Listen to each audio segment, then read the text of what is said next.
अम्बे अम्बिके अम्बालिके नमानयति कश्चन ससत्स्यश्वक सुभद्रिकाम काम्पीलवासिनीम।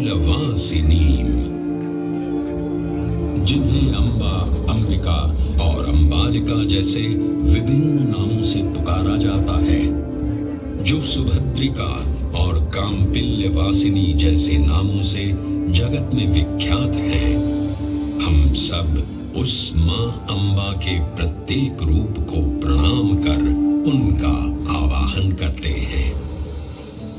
तालुका दांता, जिला बनासकांठा, राज्य गुजरात। यहीं अंबिका वन में आरासुर की पहाड़ियों के दक्षिण पश्चिम में अरावली की पुरानी पहाड़ियों में गब्बर पर्वत पर विद्यमान है अंबाजी माता का ये मूल पवित्र स्थान, जो ब्रह्मांड की सर्वोच्च ब्रह्मांडीय शक्ति का उद्गम स्थल है। देवी पुराण में वर्णित मां शक्ति के 51 शक्तिपीठों में से एक इस प्राचीन मंदिर में करोड़ों श्रद्धालु मां अम्बा का आशीर्वाद लेने आते हैं। इन शक्तिपीठों के बनने के संदर्भ में अनेक पौराणिक कथाएं जनमानस में प्रचलित हैं। उन्हीं में से एक कथा है प्रजापति दक्ष और मां सती की। एक बार प्रजापति दक्ष ने संसार का पूर्ण रूप से संचालन करने हेतु एक सभा बुलाई। उस सभा में सभी देवी देवताओं के साथ ब्रह्मा, विष्णु और महेश भी उपस्थित थे। प्रजापति दक्ष के आगमन पर सभी उपस्थित देवताओं ने अपने स्थान पर खड़े होकर उनका आदर किया, परंतु भगवान शिव ने ऐसा नहीं किया। इस बात से क्रुद्ध होकर महाराज दक्ष ने कहा, शिव, मेरे आगमन पर सभी उपस्थित देवताओं ने अपने स्थान पर खड़े होकर मेरा अभिनंदन किया, लेकिन तुमने ऐसा न करके मेरा अपमान किया है। तुम जैसे मुंडधारी, गले में नाग को लपेटे, शरीर पर शमशान की भस्म लपेटे प्रेत को तो इस सभा में बुलाना ही नहीं चाहिए था। परंतु मेरे दामाद होने के कारण तुम्हें इस सभा में बैठने की अनुमति मिली। ये सब ज्ञात होते हुए भी तुम्हारा यह दुर्व्यवहार हमें स्वीकार नहीं है। हे प्रजापति, अगर आपको ऐसा लगता है कि मैंने खड़े न होकर आपका अपमान किया है, तो मैं क्षमा प्रार्थी हूँ। आप मेरी अर्धांगिनी सती के पिता हैं। मैं भला आपका अनादर कैसे कर सकता हूँ? मेरे हृदय में आपके लिए सदैव आदर एवं प्रेम ही है। तुम अपने प्रपंचों से मेरी पुत्री सती को भ्रमित कर सकते हो शिव, परंतु मुझे नहीं। मैं अभी तुम्हें इस दुराचार का दंड दूंगा। जाओ, मैं तुम्हें श्राप देता हूं शिव कि इस संसार में अब जब भी कोई यज्ञ का आयोजन होगा, तुम सभी यज्ञों से बहिष्कृत रहोगे। तुम्हें किसी भी यज्ञ में पूजा नहीं जाएगा। प्रजापति दक्ष के इस श्राप से तो मानो जैसे पूरे संसार में पूजा पाठ करना ही निषेध हो गया था। शिव की आराधना किए बिना भला कोई यज्ञ कैसे आयोजित कर सकता है? तब नारद मुनि अपने भ्राता दक्ष को समझाने उनके पास पहुंचे और उनसे कहा, नारायण नारायण भ्राता दक्ष, क्रोध के वशीभूत आपने तो देवों के देव महादेव को ही श्राप दे दिया। ऐसा लगता है कि संसार में ना तो अब पूजा पाठ होंगे और ना ही यज्ञ होंगे, क्योंकि महादेव की आराधना किए बिना तो सब पूजन विधान अधूरे ही रहेंगे। यह केवल आपका भ्रम है भ्राता नारद, केवल भ्रम। आपको और समस्त संसार वासियों को अगर ये भ्रम है कि उस अघोरी शिव के बिना पूजा पाठ या यज्ञ नहीं हो सकते, तो मैं स्वयं ही एक यज्ञ का आयोजन कर सभी की शंकाओं पर पूर्ण विराम लगा दूंगा। नारायण नारायण नारायण नारायण। प्रजापति दक्ष ने कनखल में एक उत्तम यज्ञ का आयोजन किया। उस यज्ञ में सम्मिलित होने के लिए प्रजापति ने ब्रह्मा, विष्णु, इंद्र एवं सभी अन्य देवी देवताओं को आमंत्रित किया, परंतु अपनी बात सिद्ध करने हेतु उन्होंने भगवान शिव और सती को निमंत्रण नहीं भेजा। जब सती को ये ज्ञात हुआ तो वो स्वयं ही यज्ञ में सम्मिलित होने एवं अपने पिता से मिलने कनखल जा पहुंची। सती को देखकर प्रजापति दक्ष क्रोधित हुए और उन्होंने अपनी ही पुत्री का तिरस्कार करते हुए कहा, जब तुम्हें और तुम्हारे शिव को निमंत्रण ही नहीं दिया गया तो तुम इस यज्ञ में क्या करने आई हो सती? यह उत्तम यज्ञ है, जाओ, यहां तुम्हारी या तुम्हारे शिव के लिए कोई स्थान नहीं है। पिताश्री, आप मेरे स्वामी शिव की निंदा बंद करें। आप ऐसा सोच भी कैसे सकते हैं कि बिना शिव की आराधना किए कोई यज्ञ सफल भी हो सकता है? अगर आप ऐसा सोचते हैं तो यह आपकी बहुत बड़ी भूल है पिताश्री, बहुत बड़ी भूल। भूल? कैसी भूल? इस यज्ञ में जिन देवताओं को उपस्थित होना चाहिए था वे सभी यहां उपस्थित हैं। यहां संसार को भ्रमित करने वाले तुम्हारे अघोरी शिव की कोई आवश्यकता नहीं है। पिताश्री, मैं फिर कहती हूँ कि शिव निंदा बंद करें। मुझे लज्जा आती है ये कहने में कि मैं आपकी पुत्री हूँ। मैं अब इस देह में रहकर आपकी पुत्री बनना अस्वीकार करती हूँ। मैं अभी इस अग्निकुंड में कूदकर अपनी देह का त्याग करती हूँ।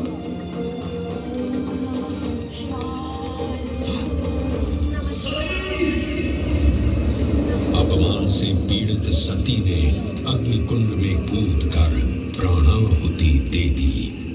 सती की मृत्यु का वृत्तांत जानकर क्रोधित शिव ने प्रलयंकारी तांडव प्रारंभ किया।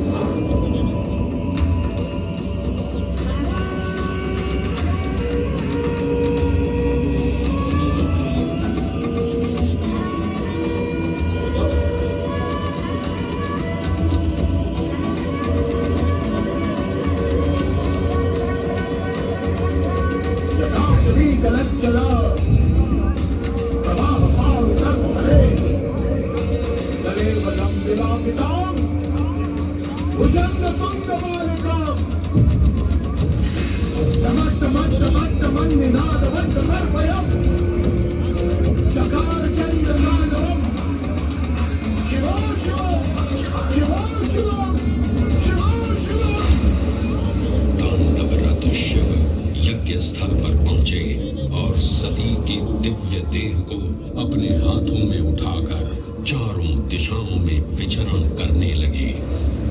पृथ्वी समेत तीनों लोक व्याकुल हुए तो भगवान विष्णु ने अपने सुदर्शन चक्र से सती की दिव्य देह को 51 भागों में विच्छिन्न कर दिया।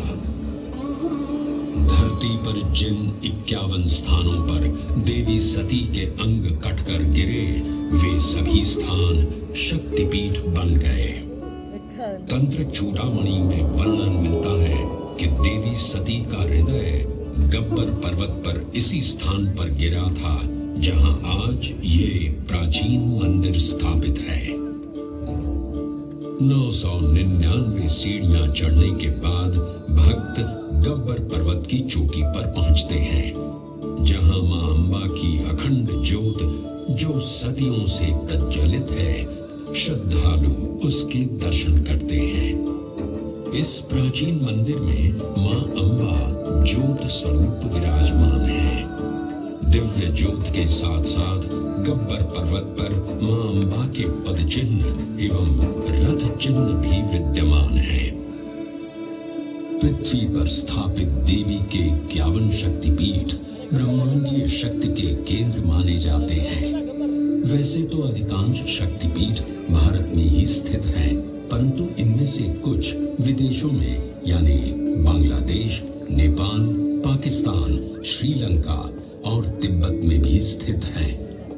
प्रत्येक श्रद्धालु की ये मनोकामना होती है कि वो इन 51 शक्तिपीठों के दर्शन कर सके, परंतु वर्तमान समय में इन 51 शक्तिपीठों के दर्शन करना हर किसी श्रद्धालु के लिए संभव नहीं है।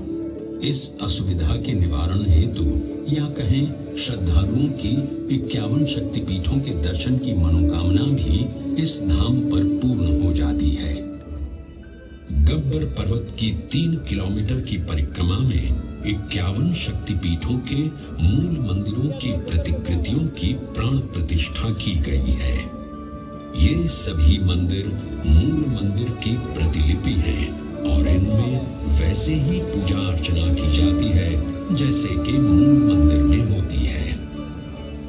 मां आद्य शक्ति के वैसे तो अनेक रूप हैं, लेकिन श्री आरासुरी अंबाजी से जुड़ी एक और कथा जनमानस में प्रचलित है, जिसमें मां के दिव्य महिषासुर मर्दिनी के रूप का उल्लेख है। देवी भागवत पुराण में वर्णित ये कथा है महिषासुर की, जिसका संहार मां शक्ति ने किया था। महिषासुर ने ब्रह्मा जी को प्रसन्न कर उनसे वरदान प्राप्त किया कि उसे कोई भी मनुष्य, पशु या देव नहीं मार सकता। वरदान मिलते ही जब महिषासुर ने तीनों लोक में हाहाकार मचा दिया, वो अत्याचार का जीवंत प्रतिमान बन चुका था।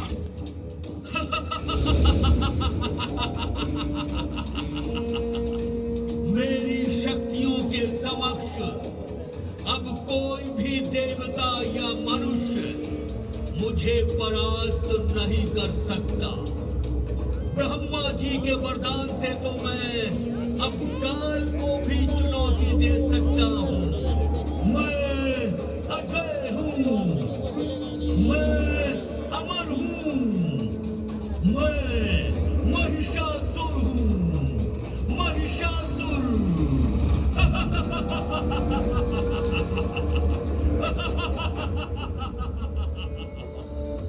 महिषासुर के आतंक को रोकने के लिए भगवान ब्रह्मा, विष्णु और महेश ने सर्वोच्च मूल ब्रह्मांडीय शक्ति महादेवी आद्य शक्ति की पूजा की, जिससे देवी शक्ति ने 10 हाथों सहित देवी दुर्गा का सुंदर रूप धारण किया। लगातार 9 दिन और रात तक चले इस युद्ध के अंतिम 10वें दिन मां दुर्गा ने अपने पवित्र खड्ग से महिषासुर का वध किया और महिषासुर मर्दिनी के नाम से जगत में विख्यात हुई।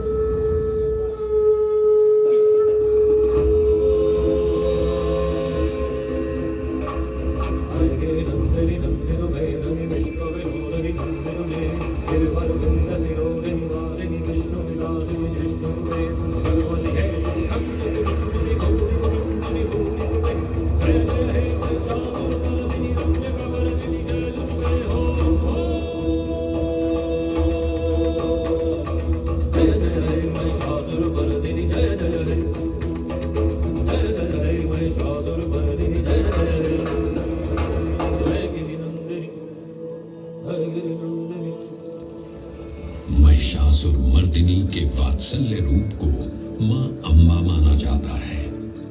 गब्बर पर्वत से लगभग 5 किलोमीटर दूर मां अंबा का नवनिर्मित निज मंदिर भी स्थापित है। वैसे तो ये मंदिर 1200 वर्ष पुराना है, परंतु वर्ष 1975 में इस मंदिर परिसर के पूर्ण जीर्णोद्धार का कार्य आरंभ हुआ। ये मंदिर अपनी सुंदर वास्तुकला एवं भारतीय पारंपरिक संस्कृति के लिए भी व्यापक रूप से प्रशंसित है। अद्भुत नक्काशी से परिपूर्ण इस मंदिर के 103 फीट के शीर्ष पर एक स्वर्ण कलश स्थापित है। ये स्वर्ण कलश आरासुर पहाड़ियों की खदानों से लाए हुए संगमरमर से बना है, जिसे सोने से मढ़वाया गया है। हवा में लहराता मां अंबाजी का ध्वज और उसके साथ राजसी त्रिशूल भी मंदिर के शीर्ष पर सुशोभित है। ये भारत का एकमात्र शक्तिपीठ है जहां लगभग 358 स्वर्ण कलश मंदिर की शोभा बढ़ा रहे हैं। देवी शक्ति को ब्रह्मांड के सर्वोच्च नियंत्रक के रूप में माना जाता है। श्री आरासुरी माता अम्बा जी के निज मंदिर में देवी की कोई मूर्ति या चित्र नहीं है, बल्कि मंदिर की भीतरी दीवार में गोख जैसी एक गुफा है जिसमें संगमरमर से निर्मित एक पवित्र वीशा यंत्र स्थापित है। ये भी मान्यता है कि ये वीशा यंत्र नेपाल के मूल यंत्रों और उज्जैन शक्तिपीठों से भी जुड़ा हुआ है। इस वीशा यंत्र में इतना तेज है कि इसकी पूजा यहाँ के पुजारी आज भी आंखों पर पट्टी बांधकर करते हैं। निज मंदिर के पवित्र गोख में विराजमान देवी शक्ति को एक दिन में 3 रूपों में सजाया एवं पूजा जाता है। प्रातः काल में मां अम्बे के बाल्य रूप को प्रसाद के रूप में बाल भोग के साथ पूजा जाता है, तो दोपहर को सोने के थाल में राजभोग प्रसाद के साथ यौवन रूप की पूजा की जाती है। सायंकाल में सायं भोज के साथ प्रौढ़ रूप में उन्हें पूजा जाता है। मुख्य मंदिर में स्थापित मां अम्बा की चांदी की पादुका हो या मां के गोख के ठीक सामने देवी के पवित्र सिंह की मूर्ति हो, भक्त श्रद्धा भाव से अपना शीश झुकाते हैं। श्रद्धालु मां के शेर को कंकु पूजा करके पूजते हैं। इसी निज मंदिर के सामने चाचर चौक है जहां एक अखंड ज्योत आज भी प्रज्वलित है। पौराणिक कथा के अनुसार इस अखंड ज्योत को मां अम्बा के भक्त अखेराज ने प्रज्वलित किया था। हर युग में मां अम्बा ने अपने भक्तों का उद्धार किया है और उन भक्तों में मर्यादा पुरुषोत्तम प्रभु श्री राम का नाम भी आता है। त्रेता युग में घटित ये किंवदंती आज भी यहाँ सुनाई पड़ती है। माना जाता है कि सीता माता की खोज करते हुए भगवान श्री राम और लक्ष्मण अरबुदा के जंगलों में आए थे। यहाँ उनकी भेंट ऋषि श्रृंगी से हुई। ऋषि श्रृंगी ने ही श्री राम को देवी शक्ति की आराधना करने के लिए प्रेरित किया। मर्यादा पुरुषोत्तम भगवान श्री राम ने जब देवी की आराधना की तो मां अम्बा ने उन्हें दर्शन दिए। हे राम, मैं तुम्हारी आराधना से प्रसन्न हूँ। बोलो, तुम्हें क्या वरदान चाहिए? हे जगत जननी, हे सर्वेश्वरी, आपका दर्शन प्राप्त करना ही मेरे लिए सबसे बड़ा वरदान है। आप सर्वव्यापी हैं, सब जानती हैं। अगर आप मुझे कोई वरदान देना चाहती हैं, तो कुछ ऐसा वरदान दीजिए जिससे इस संसार का कल्याण हो सके। हे दशरथ नंदन, मुझे ज्ञात है कि आप इस भूलोक पर क्यों अवतरित हुए हैं। मैं आपको दिव्य अजय बाण प्रदान करती हूँ। यह बाण अचूक है। आप इससे जिस भी प्राणी पर प्रहार करेंगे उसकी मृत्यु निश्चित है।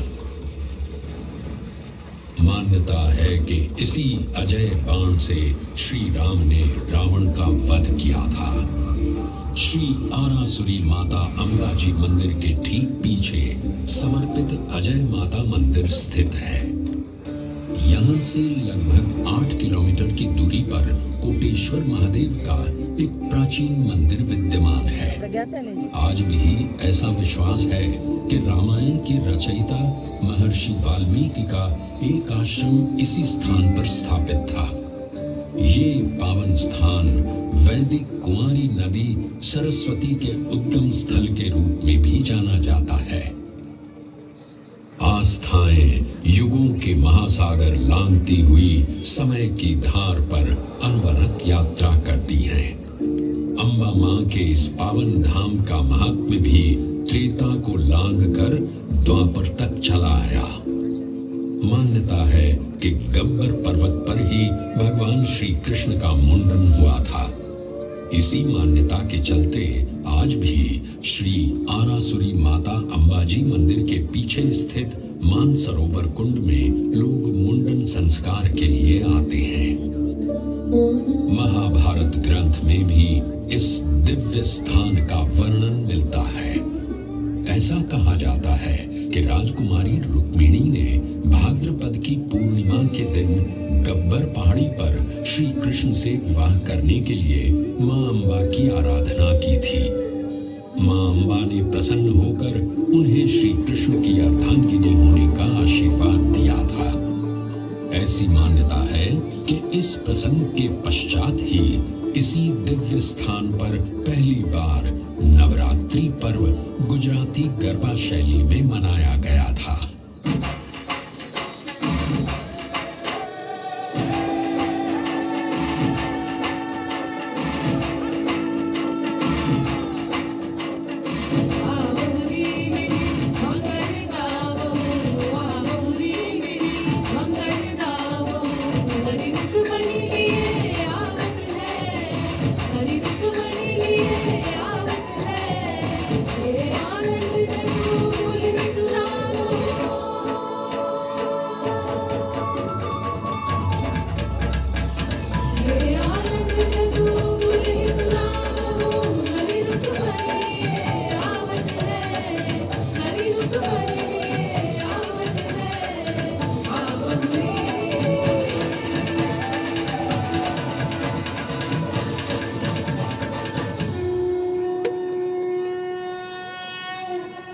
अंबाजी में भाद्रपद पूर्णिमा के शुभ अवसर पर बहुत बड़े मेले का आयोजन होता है।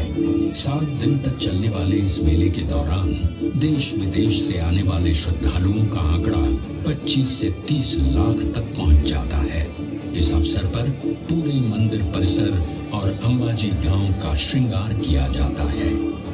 इस मेले के अलावा यहाँ लाखों श्रद्धालु कार्तिक सूद, पौष सूद पूनम, चैत्र नवरात्रि, श्रावण वद अमावस्या, आश्विन सूद नवरात्रि जैसे पावन त्योहारों पर आयोजित मेलों में भी मां अंबा के दर्शन करने आते हैं। गुजरात पवित्र यात्रा धाम विकास बोर्ड, गुजरात सरकार एवं श्री आरासुरी अंबाजी माता देवस्थान ट्रस्ट हर वो सफल प्रयास कर रहा है जिससे इस देवस्थान की गरिमा उत्तरोत्तर बढ़ती जाए। इन प्रयासों को प्रोत्साहित करने हेतु उनका समर्थन और कोई नहीं बल्कि हमारे देश के माननीय प्रधानमंत्री श्री नरेंद्र मोदी जी तब से कर रहे हैं जब वो इस राज्य के मुख्यमंत्री थे। 51 शक्तिपीठों की प्रतिलिपि को इस देवस्थान पर स्थापित करना उन्हीं की सृजनात्मक सोच का परिणाम है, जिससे कि हर श्रद्धालु अपने देश में एक स्थान पर ही सभी 51 शक्तिपीठों के दर्शन कर सके। सन 2008 में 51 शक्तिपीठों के मूल मंदिर की प्रतिलिपियों के निर्माण कार्य हेतु उनके द्वारा यहाँ भूमि पूजन किया गया और 2014 में ये निर्माण कार्य पूर्ण भी कर लिया गया। गुजरात सरकार इस शक्ति तीर्थ और इसके आसपास के संपूर्ण विकास और नवीनीकरण के लिए समर्पित है। निष्ठा, समर्पण एवं हृदय में सेवा भाव लिए गुजरात सरकार सभी श्रद्धालुओं का श्री आरासुरी अंबाजी माता मंदिर के तीर्थ स्थान में सदैव स्वागत करता है। रिद्धि दे, सिद्धि दे, वंश में वृद्धि दे, हृदय में ज्ञान दे, चित्त में ध्यान दे, अभय वरदान दे। दुख को दूर कर, सुख भरपूर कर, आशा को संपूर्ण कर, सज्जन जो हित दे, कुटुंब में प्रीत दे, जग में जीत दे, माया दे, साया दे और निरोगी काया दे। मान सम्मान दे, सुख समृद्धि और ज्ञान दे, शांति दे, शक्ति दे, भक्ति शक्ति भरपूर दे।